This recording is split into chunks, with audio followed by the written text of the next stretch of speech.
నమస్తే. తెలంగాణ ముఖ్యమంత్రి రేవంత్ రెడ్డి, అలాగే మరొక సీనియర్ మంత్రిగా ఉన్నటువంటి తుమ్మల నాగేశ్వరరావు ఇద్దరి మధ్య విభేదాలు ఉన్నాయి. అంతర్గత కుమ్ములాట జరుగుతుంది అనే ప్రచారం గడిచిన కొద్ది రోజుల నుంచి ఎక్కువగా జరుగుతుంది. ఇలాంటి సందర్భంలో ఒక కీలకమైనటువంటి పరిణామం చోటు చేసుకుంది. తాజాగా మల్కాజిగిరి పార్లమెంటు స్థానానికి సంబంధించి ఒక సమావేశం జరిగింది. ఆ సమావేశానికి ముఖ్య అతిథిగా సీఎం రేవంత్ రెడ్డి హాజరయ్యారు. ఎందుకంటే గతంలో మల్కాజిగిరి పార్లమెంటు స్థానం నుంచి రేవంత్ రెడ్డి ఘన విజయం సాధించారు.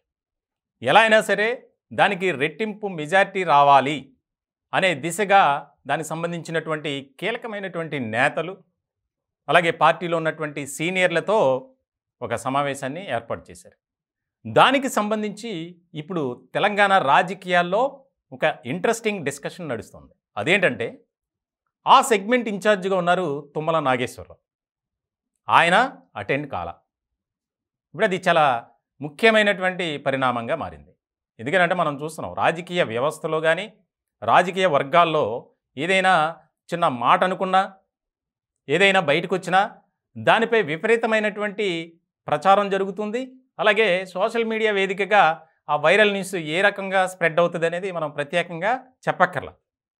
ఇలాంటి సందర్భంలో తుమ్మల నాగేశ్వరరావు ఆయన ఎందుకు అటెండ్ కాలేదు అంటే, రేవంత్ రెడ్డి తుమ్మల నాగేశ్వరరావు ఇద్దరి మధ్య విభేదాలు వాస్తవమే, పార్టీలో అంతర్గత కుమ్ములాటలు జరుగుతున్నాయి అనే దాని మీద ఎప్పుడైతే తుమ్మల నాగేశ్వరరావు ఆ సమావేశానికి అటెండ్ కాలేదో, ఆ విషయం బయటకు వచ్చిందో, ఇంకా వెంటనే సోషల్ మీడియాలో విపరీతమైనటువంటి ప్రచారం జరిగింది. దానికి సంబంధించి చాలా కీలకమైనటువంటి చర్చగా కూడా పార్టీలో జరుగుతుంది. ఆయన ఎందుకు రాలేదు? పైగా ఆ సెగ్మెంట్ ఇన్ఛార్జిగా ఉన్నారు మల్కాజ్గిరి పార్లమెంటు నియోజకవర్గానికి సంబంధించి.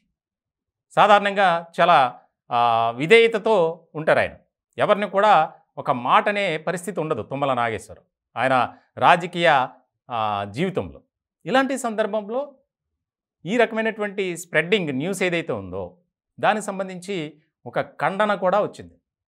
తుమ్మల నాగేశ్వరరావు ఆయన వ్యక్తిగత ఇంపార్టెంట్ వర్క్ నిమిత్తం ఆయన అటెండ్ కాలేకపోయారు, ముందుగానే ముఖ్యమంత్రి రేవంత్ రెడ్డికి సమాచారం ఇచ్చారు అనేది ఇప్పుడు బాగా పార్టీలోనే ఒక చర్చ జరుగుతుంది.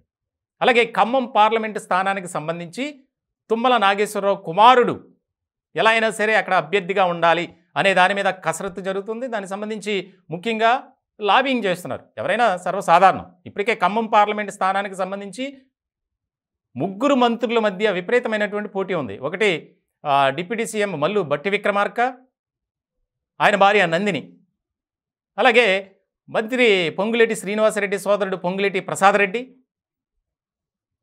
తుమ్మల నాగేశ్వరరావు తనయుడు. సో ఇలాంటి సందర్భంలో ఆ స్థానం కూడా పెండింగ్లో ఉంది. ఎవరి ప్రయత్నాలు వారు చేస్తున్నారు.